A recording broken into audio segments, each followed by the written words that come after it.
नमस्कार. जय हिंद, जय सनातन. बंधू आणि भगिनींनो, उद्या करवा चौथ.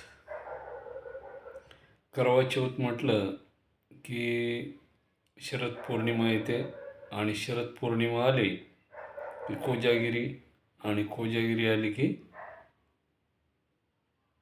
करवा चौथ. करवा चौथ नेमका हा व्रत आहे काय? या व्रताचं महत्त्व काय? करवा म्हणजे काय? करवा कशाला म्हणतात? काय आहे करवा? तर हे एक मातीचं, ज्याला आपण कलश म्हणतो,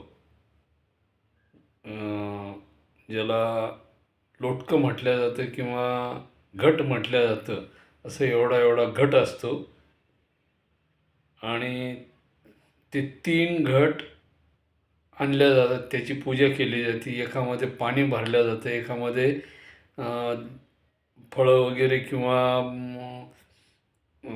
ज्याला आपण साखर म्हणू, तांदूळ म्हणू, असे साहित्य भरलं जातं आणि ते एका घटाने त्याची पूजा वगैरे करायची. दिवसभर उपवास करायचा, निराहार उपवास. कुठल्याही प्रकारचं अन्नपदार्थ खायचं नाही. निर्जला उपवास म्हटलं जातं. त्या दिवशी फक्त पाणी पिऊनच तो उपवास केला जातो. मग अशा अवस्थेमध्ये तो निर्जला उपवास केला जातो. आता हे व्रत सगळ्यात पहिले कोणी केलं, हा महत्त्वाचा मुद्दा आहे. तर आपल्या हिंदू संस्कृतीमध्ये या व्रताचं महत्त्व महर्षी नारदांनी पार्वती मातेला सांगितलं, ज्यावेळेस त्या हिमालयाच्या पोटी जन्माला आल्या त्यावेळेस. आणि त्यांनी हे व्रत त्यांना विशेष करून सांगितलं की त्या कुमारी असताना, कुमारी अवस्थेमध्ये त्यांना हे व्रत महर्षी नारदांनी सांगितलं की बाबा, तुला जर चांगला पती पाहिजे असेल तर तू काय कर, या करवा चौथ कोजागिरीनंतर किंवा शारदी पौर्णिमेनंतर आलेली जी चतुर्थी आहे, त्या चतुर्थीला काय करायचं, दिवसभर उपवास करायचा, कुठल्याही प्रकारचं अन्न ग्रहण करायचं नाही आणि त्या दिवशी ह्या 3 घटाची पूजा करायची. 3 घटामध्ये वेगवेगळं साहित्य भरायचं. एकामध्ये दूध भरायचं, एकामध्ये साखर, तांदूळ, जे समजा आपल्याकडं अवेलेबल असेल, साखर किंवा तांदूळ, आणि ह्या तिन्ही घटाची पूजा करायची आणि संध्याकाळी गणपतीच्या नावाने चंद्राला त्या पाण्याचं अर्घ द्यायचं आहे. म्हणजे जसं आपण सकाळी स्नान केल्यानंतर सूर्याला जल देतो, त्याला अर्घ देणं असं म्हणतात. आणि त्यावेळेस गायत्री मंत्राचा जप केला जातो किंवा सूर्याला अर्घ्य देताना, पण चंद्राला अर्घ्य देताना संध्याकाळी गायत्री मंत्र वर जे सांगितलेलं आहे त्यावेळेस संध्याकाळी गायत्री मंत्राचा उच्चार केला जाऊ शकत नाही, असा काही नियम आहे. शास्त्रानुसार ते आपापले नियम आहेत. परंतु रात्रीच्या वेळी गायत्री मंत्र म्हणू नये, असा काही नियम आहे. तो प्रत्येक ग्रंथामध्ये, वेदामध्ये वेगळ्या पद्धतीने सांगितलेला आहे. ऋग्वेदामध्ये सुद्धा गायत्री मंत्राचा उल्लेख आहे. मग हे चंद्राचं पूजन केल्यानंतर काय असतं, ह्या चंद्राचं पूजन केल्यानंतर चंद्राला चाळणीमधून बघणं वगैरे हे नवनवीन त्याच्यामध्ये प्रयोग सुरू झाले. आता चाळणीचं महत्त्व का आहे, चाळणीमधूनच का बघावं चंद्राला किंवा आपल्या जवळच्या जी पती असेल, ज्या स्त्रीचं लग्न झालं त्या स्त्रीनं त्या चाळणीमधून पतीला का बघावं? त्याचं कारण असं आहे की त्या चाळणीमध्ये जे धागे असतात, उभे आडवे जे धागे असतात, त्या धाग्यामध्ये जी बंधनं असतात ती कशी असतात? अतूट अशी असतात, प्रकारची असतात, ती गुंफलेली असतात. आणि त्याप्रमाणे पती पत्नीचं प्रेम त्या चाळणीच्या धाग्यासारखं एकमेकांमध्ये गुंतलेलं असावं, असं त्याचं महत्त्व आहे. आणि चंद्राला त्या चाळणीतून पाहिल्यानंतर एरवी चाळणीतून पाहण्याला मनाई आहे, परंतु आजच्या दिवशी, कोजागिरीच्या दिवशी चाळणीतून पाहायला काहीच हरकत नाही असं शास्त्र सांगतं. मग आता ही पूजा पार्वती मातेनं अश्विन महिन्याच्या पौर्णिमेनंतर चौथ्या दिवशी येणाऱ्या पौर्णिमेला, चतुर्थीला ही व्रत केलेलं आहे. आणि पार्वती मातेला शिवासारखा शांत मन मिळावू, असं म्हणजे जसा पार्वतीला पती पाहिजे तसा पती मिळाला. आणि हेच व्रत नंतर द्वापार युगामध्ये श्रीकृष्ण परमात्म्याच्या सांगण्यावरून द्रौपदीने वनवासामध्ये असताना पांडवांसाठी हे व्रत केल्याचा उल्लेख महाभारतामध्ये आहे. तुम्ही ग्रंथाचं वाचन करा. वाचन केल्यानंतर तुम्हाला कळेल की सत्य काय आहे. कारण कसं असतं, मी सांगितलं म्हणून तुम्ही ते ग्राह्य धरू नका. वाचन करणं हा माणसाचा गुणधर्म आहे. आणि कधी काळी आपल्या देशामध्ये डॉक्टर बाबासाहेब आंबेडकरांनी सुद्धा सांगितलेलं आहे की शिक्षण हे वाघिणीचं दूध आहे आणि मानवाने शिक्षण घेतलंच पाहिजे, त्यांनी वाचन केलंच पाहिजे. वाचन केलं तर तुम्ही वाचाल, असं माझं एक मत आहे. तुम्ही वाचन करा. पूर्वीच्या काळामध्ये काय घटना घडल्या, काय आपला इतिहास आहे, जी मी तुम्हाला मागच सांगितलं आहे की कुठलीही गोष्ट, कुठलीही घटना 1000 वर्षाच्या पलीकडे झाली की ती पौराणिक होऊन जाते, ऐतिहासिक राहत नाही. 1000 वर्षाच्या आतमध्ये ती ऐतिहासिक असते, परंतु 1000 वर्षाच्या पलीकडे जर गेली तर ती पौराणिक होऊन जाते. आता आजचा आपला करवा चौथचा विषय आहे. हा कधी काळी ऐतिहासिक असेल, परंतु आज तो पौराणिक झालेला आहे. आणि तुम्हाला एक सहज उदाहरण म्हणून सांगतो. आपल्या महाराष्ट्राचं दैवत ज्यांना आपण आजच्या काळामध्ये छत्रपती शिवरायांना हिंदवी स्वराज्याचे जनक मानतो. महाराष्ट्रामध्ये, पूर्ण भारतामध्ये त्यांचं नाव लौकिक आहे. ते ऐतिहासिक पुरुष आहेत. ही सत्य घटना असताना सुद्धा आणखी 400 ते 500 वर्षानंतर त्यांना आपण पौराणिक म्हणू. आणि मग त्याच्यामध्येच काही इतिहासकार जे काही आहेत हे काय म्हणणार आहे की हे काल्पनिक आहे वगैरे वगैरे वगैरे. हे काल्पनिक नाही, मिथक आहे, मिथक. त्यांचा शब्द काय असतो? मिथक. अशी कल्पना आणखी 500-600 वर्षानंतर होईल. किंवा हे रूढी परंपरागत आलेले लोक सांगतात म्हणून आम्ही ऐकतोय, हे बोधकथा वगैरे आहेत, अशी कल्पना होऊन जातील. तर आता एका जणाने कल्पना केली की खालून पाणी ते चंद्राला जर दिलं तर चंद्राला पोहोचेल का? आणि ते कसं पोहोचेल? आता मला सांगा, 2 कुंड्या घ्या. एक कुंडी रोज सकाळी सूर्यप्रकाशात ठेवायची आणि एक कुंडी, तीच कुंडी रोज रात्री चंद्रप्रकाशात ठेवायची. आणि एका कुंडीला काय करा, एका कुंडीला फक्त सूर्यप्रकाश द्या, चंद्रप्रकाश देऊच नका. आणि दोन्हीचं संशोधन करा. दोन्ही कुंडीचं संशोधन करा. मी काय सांगितलंय, 1 नंबरची जी कुंडी आहे तिला सूर्यप्रकाशही द्या आणि चंद्रप्रकाशही द्या. आणि जी दुसरी कुंडी तिला फक्त सूर्यप्रकाश द्या, चंद्रप्रकाश देऊ नका. तिच्यामध्ये जो टवटवीतपणा आहे पहिल्या कुंडीमधला, तो दुसऱ्या कुंडीमध्ये राहणार नाही.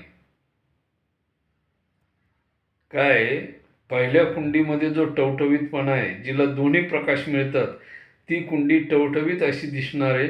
परंतु ज्या कुंडीला तुम्ही सूर्यप्रकाशच देता, अशी कुंडी ही तुम्हाला तिच्यामध्ये वेगळा फरक जाणवेल. आणि चंद्राचं प्रत्येक मानवी शरीराच्या मेंदूशी निगडीत असं नातं आहे. पौर्णिमेच्या दिवशी समुद्राच्या पाण्याला भरती येते आणि अमावास्येला ओहोटी येते, म्हणजे पाणी पाठीमागं चाललं जातं.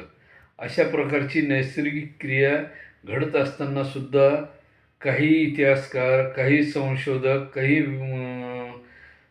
जे इतिहासाचा अभ्यास करणारे, मागून पुढं करत आलेले असे काही इतिहासकार आहेत की ते ह्या गोष्टीला मानायलाच तयार नाही. म्हणे अशी कशी क्रिया होईल, म्हणे ऑटोमॅटिक पौर्णिमेच्या दिवशी म्हणे समुद्रामध्ये नद्याचं पाणी जास्त वाढतं, म्हणून समुद्र काय होतं म्हणे, पाणी वरती येतं म्हणे जास्त. काय डोकं लावतील, काय लॉजिक लावतील त्यांची त्यांना माहीत.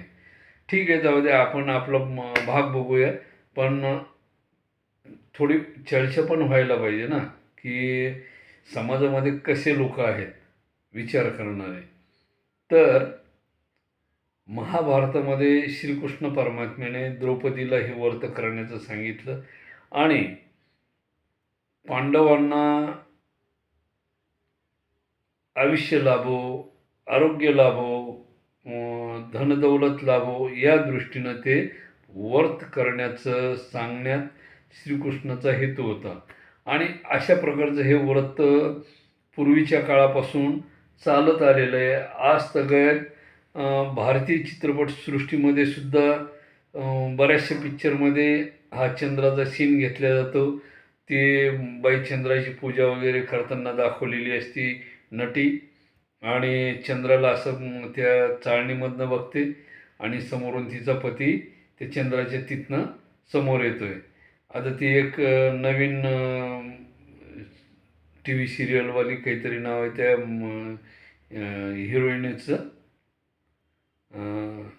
एकता कपूर, तिच्या सिरियलमध्ये तर बापा बापा बापा किती कोजागिरी होत्यात आणि किती ते करवा चौथ होत्यात, तेच मेळ लागत नाही. एका बाईचे 4-4 करवा चौथ होत्यात, 4-4 जण त्या चाळणीतून दिसायला लागतात. मला ते कळत नाही त्या बाईचं डोकं कसं चालतंय. आणि सरकारसुद्धा त्या बाईच्या मालिकेला ॲग्री झालं आहे. सरकारने अशा मालिकेला बंदी घालायला पाहिजे की 4-4 करवा चौथी एकाच बाईनं कशा करायच्या. म्हणजे काही बी दाखवायचं ना, त्याला काही अर्थ आहे का? जी सत्य परिस्थिती तीच दाखवायची ना. कुठल्या कुठं नेऊन घातली ती संस्कृती, भारतीय संस्कृती कळतच नाही. आणि मग या करवा चौथचं व्रत अशा प्रकारे पूर्वीच्या काळामध्ये सांगितले गेलेलं आहे. आणि दिवसभर उपवास करून संध्याकाळी चंद्राची पूजा करायची. पूजा केल्यानंतर चंद्राला अर्घ्य द्यायचं त्या घटामधून, ज्याला करवा म्हटलेलं आहे. आणि दुसरं जे आहे चिनीचं वगैरे ते दान करायचं आहे, किंवा मग जे तांदूळ वगैरे भरून ठेवलेले असतील तो करवा गाईला किंवा ब्राह्मणाला दान करायचं आहे. आणि अशा प्रकारचं त्या ठिकाणी दानाला महत्त्व सांगितलेलं आहे. आणि हे व्रत केल्यानंतर पती असेल लग्न झालेली महिला असेल, तिला तिचा पती त्या अं, घरामधून एखादा गिलास वगैरे आणेल किंवा काय असेल, तर त्या आपल्या हाताने त्या पत्नीला एक घोट पाण्याचा देईल आणि त्या ठिकाणाहून तिथून पुढं ती उपवासाला सोडण्याला परवानगी मान्यता आहे, असं ग्राह्य धरलं जातं. आणि बऱ्याचशा हिंदी चित्रपटामध्ये आपण बघतो, जसं ते बागबान आहे, त्या चित्रपटामध्ये ते नायक आणि नायिका वेगवेगळ्या स्वरूपामध्ये करवा चौथ सोडवतात आणि तो नायक मुलाकडं असतो, ती एका मुलाकडं असते. अशा अवस्थेमध्ये ती करवा चौथ सोडते. दोघंही एकमेकासाठी उपवास करत असतात आणि ते बोलण्याच्या हावभावावरून ती नायिका लगेच ओळखते की तुम्ही खोटं बोलता वगैरे आणि तुम्हाला खोटं बोलण्याची सुद्धा सवय नाही आहे वगैरे वगैरे. म्हणजे अशी परिस्थितीवर कोणावर येऊ नये, असं माझं एक वैयक्तिक मत आहे. आणि प्रत्येकजण त्या चाळणीच्या धाग्यासारखे एकमेकांमध्ये गुंतले जावं. जे नैसर्गिक स्वरूपामध्ये देवाने निर्माण केलेलं प्रेम आहे, त्या प्रेमात सगळेजणांनी, सगळ्या परिवारांनी एकत्रित राहायला पाहिजे. अशी कोणावरही वेळ येऊ नये. आणि मी आजपर्यंत जेवढा काही अभ्यास केला आहे, त्याच्यामध्ये हिंदू संस्कृती ही विकृत होत चाललेली आहे, ज्याला शासनाने आळा घालायला पाहिजे. जी पहिली संयुक्त कुटुंब पद्धती होती आपली, ती विभक्त होत चाललेली. त्यातले त्यात हे एकता कपूरसारखे, त्यानंतर ते काय ते म्हणजे काय लोगो लावतील, लोगो काय मालिका काढतील, काहीच कळत नाही. त्या मालिकावर बंदी आणायला, विशेष करून ज्या महिला आहेत, गृहिणी आहेत, त्यांनी ती मागणी करायला पाहिजे की हे असे एकता कपूरसारखे जे लोक आहेत, ज्यांच्या मालिका आहेत, अशा विकृत समाजाला करणाऱ्या यांच्यावर बंदी यायला पाहिजे. मराठी असो, हिंदी असो, ज्या काही मालिका असतील त्यांना कायमस्वरूपी देशातून बंदी घालण्यात यायला पाहिजे. आणि मी माझ्या परीने जेवढा काही अभ्यास केलेला आहे हिंदू संस्कृतीच्या बाबतीत, तर सगळ्यात मोठी विपरीत परिस्थिती आपल्या हिंदू समाजाची आहे. जागतिक लेवलला भारतामध्ये सगळ्यात मोठी वृद्धाश्रमाची संख्या भारतामध्ये निर्माण झालेली आहे. का? विभक्त कुटुंब पद्धती. आणि ह्या विभक्त कुटुंब पद्धतीमध्येच सर्व परिवार विस्कळीत झालेले आहेत. आणि आज 50 वर्षाच्या पुढील वयस्कर झालेले आई-वडील, सासू-सासरे हे वृद्धाश्रमामध्ये पाहायला मिळतात. का? तर त्यांचे संगोपन मुलं करू शकत नाहीत. त्याचं कारण आहे, तुम्हाला सांगतो बंधू आणि भगिनींनो, पूर्वी एका कुटुंबामध्ये कमीत कमी 4 मुलं, 2 मुली किंवा 6 मुलं, 2 मुली, 3 मुली असा परिवार असायचा. ते नवीनच घोषवाक्य आणलं, 2 मुलं देवा घरची फुलं, 2 मुलं सुखी कुटुंब. आणि त्यामुळं काय झालं की परिवाराला सांभाळण्याची जबाबदारी कोणी घ्यायला तयार नाही. एक मुलगा असतो, तो त्याच्या मुलाबाळामध्ये व्यस्त होऊन गेलेला असतो. आणि अशा परिस्थितीमध्ये नाईलाजाने वयस्कर झालेल्या आईवडिलांना सांभाळायला कोणीच तयार होत नाही. का? तर त्या सुनबाईमध्ये तेवढी क्षमता नाही. पूर्वी संयुक्त कुटुंब पद्धती होती, एकमेकाचं वजन राहायचं, मोठ्या माणसाचा धाक राहायचा किंवा जो लहान असायचा ज्याच्यामध्ये आर्थिक व्यवहार असायचा त्याचं वजन घराच्या कुटुंबावर राहायचं. जो कोणी असेल, दोन मोठाले भाऊ जर बाहेर गावाला सर्व्हिसला वगैरे असतील तर मधल्या भावावर ती जबाबदारी असायची. मधला भाऊ पूर्ण परिवार सांभाळायचा. आणि नोकरीच्या स्वरूपामध्ये बाहेर पडलेल्या लोकांनी बाकीच्या परिवाराचा विचार नाही केला. ही काँग्रेसने जी पद्धत आणली, नोकरदार पद्धत, ह्याच्यामध्ये विभक्त कुटुंब पद्धती निर्माण केली त्यांनी. आणि त्याचा फायदा हिंदू समाजाला घातक अशा प्रकारचा झालेला आहे.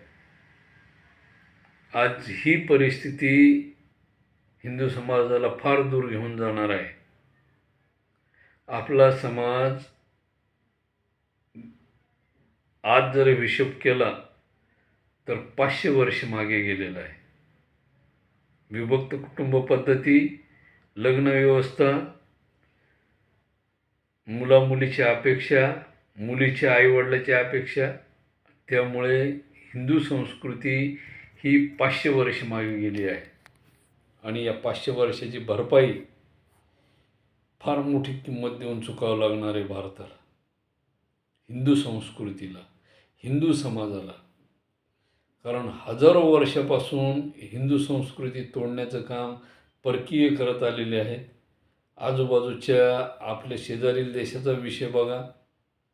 जोपर्यंत तुम्ही एकत्रित येणार नाही, संघटित होणार नाही, संयुक्त कुटुंब पद्धती निर्माण होणार नाही, तोपर्यंत फार मोठी घटना घडणार आहे. वेळ निघून गेलेली असेल.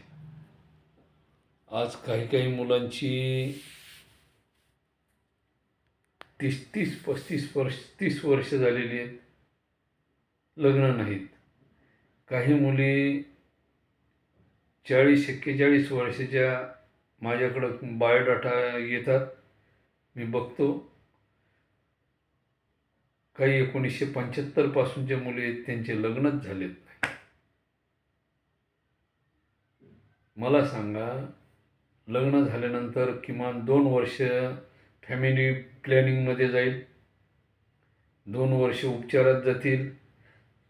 तिथून पुढं डॉक्टर सांगेल की बाबा अपत्य होण्याची शक्यता नाही, वेळ निघून गेलेली, तुम्हाला आता दत्तक मूल घ्यावं लागेल. आणि दत्तक मूल घेण्यासाठी आश्रमामध्ये जातात. तिथं कोणाचं मूल कोण घेईल सांगता येत नाही. आणि परत तिथं जाती व्यवस्था निर्माण होईल. म्हणजे अनेक अडचणींना तोंड द्यावे लागेल. आणि मग शेवटी मागं मी सांगितलं की एक दिवस जाती व्यवस्था ही नष्ट केल्याशिवाय हिंदू संस्कृती, हिंदू समाज सुधारणार नाही. ती जाती व्यवस्था नष्टच करावं लागणार आहे आणि त्यावेळेसच हिंदू समाज सुधरेल. सध्या तीच परिस्थिती आहे, पण समजून घ्यायला कोणीच तयार नाही आहे. आजही जाती व्यवस्था नष्ट होण्याच्या मार्गावर लोक समजून घ्यायलाच तयार नाही. आणि झाली तर खूपच चांगली. जोपर्यंत तुम्ही जातीच्या विळख्यामध्ये राहाल तोपर्यंत तुम्ही सुधारणार नाहीत, हे निश्चित.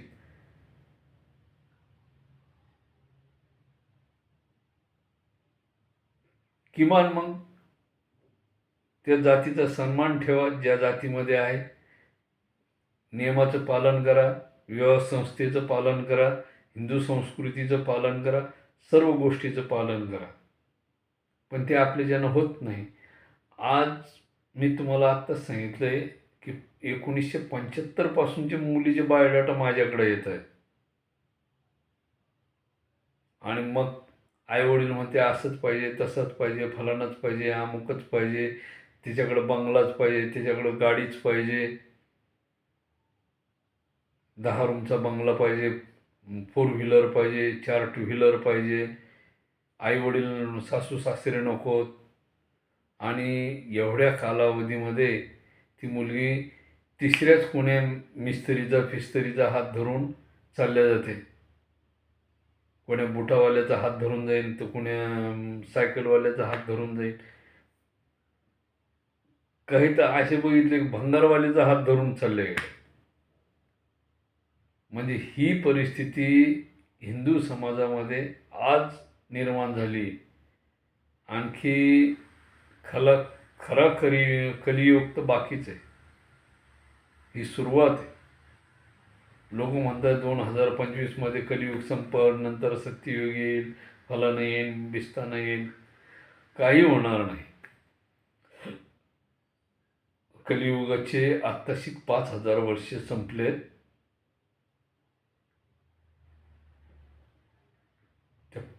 आणखी बाकी 4,00,000 वर्ष बाकी आहेत. त्या 4,00,000 वर्षामध्ये माणूस एवढाच होईल. ते म्हणायचे ना लोक की हरभऱ्याच्या झाडाखाली बसल. तो हरभऱ्याच्या झाडाखाली तर बसलच बसल, पण त्या हरभऱ्याच्या झाडाला झोकासुद्धा खेळेल.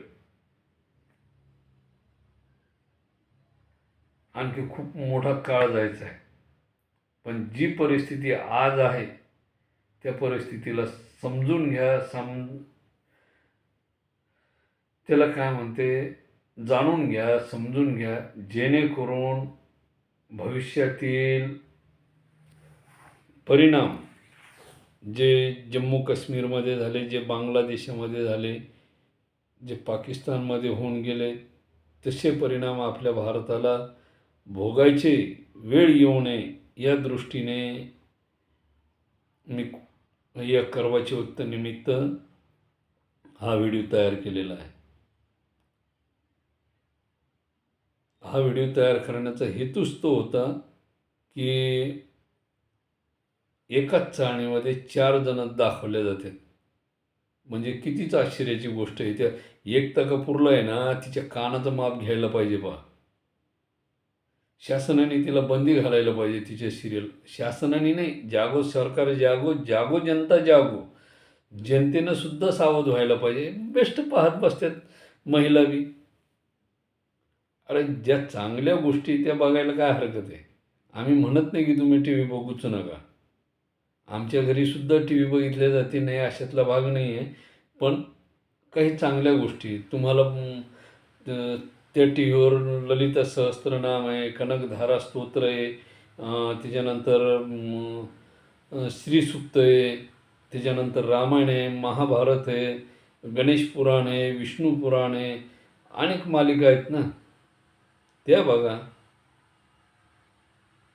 सप्तशती पाठ आहे, हे बघा ना.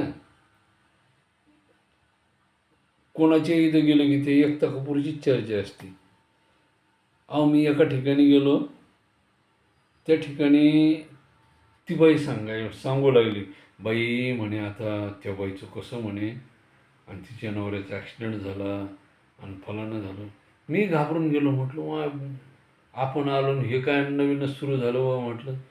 मग मी त्या बाईला म्हटलं का म्हटलं ते तुमच्या पाहुण्याला दवाखान्यात नेलं का. बिचाराचं म्हणजे व्यवस्थित तब्येत वगैरे व्यवस्थित आहे ना, दवाखान्यात त्यांना उपचारासाठी वगैरे जास्त मार वगैरे तर नाही लागला ना, हातपाय नाही तुटला ना. ते बाजूला त्या बाईचा मुलगा होता. अहो म्हणे असं, अहो म्हणे मामा म्हणे आमची आई तुम्हाला काय सांगायला लागली आणि तुम्ही काय समजायला. आमची आई टी व्हीतलं सांगते म्हणे आणि तुम्ही बसलेत म्हणे त्या पाहुण्याला दवाखान्यात नेलं का आणि हे केलं का म्हणे. आमची आई येडी म्हणे, कुणी आलं की तेच सुरू होतं म्हणे, कधीही पाहा म्हणे तिचं हेच चालू असतं म्हणे.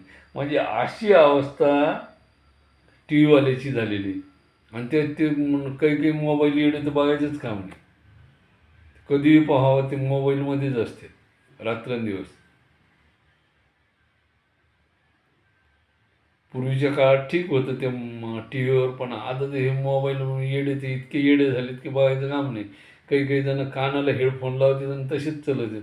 मला नवीन नवीन वाटायचं की हे स्वतःच काही वेडे वगैरे झाले, बडबड करायला लागले. नंतर कळलं कानाला हेडफोन नवीन प्रकार आला. म्हणजे कुठं बोलावं, काय बोलावं. आणि त्या बोलण्याच्या तालात रिक्षाला धडकलं ना, समोरून येणाऱ्या रिक्षाला धडकलं आणि मग म्हणतो का तुला डोळे निघा राव म्हणे.